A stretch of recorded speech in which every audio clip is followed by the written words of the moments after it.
శివుడికి కొడుకులే కాదు కూతుర్లు కూడా ఉన్నారన్న సంగతి మనలో చాలామందికి తెలియదు.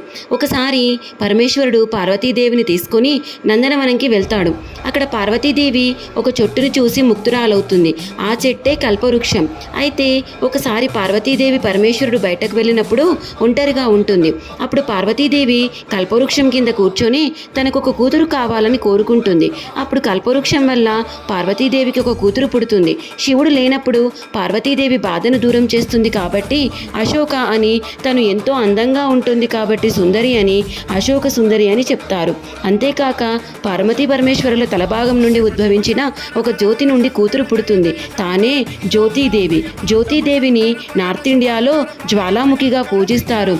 దేవీ భాగవతం మరియు పద్మపురాణం ప్రకారం కశ్యప మహర్షి ఒక విగ్రహాన్ని తయారు చేస్తాడు. అయితే శివుని శక్తి ఆ విగ్రహంలోనికి ప్రవేశించి ఒక పుత్రికగా జన్మిస్తుంది. మనసు నుండి జన్మించింది కాబట్టి మానసాదేవిగా పిలుస్తారు.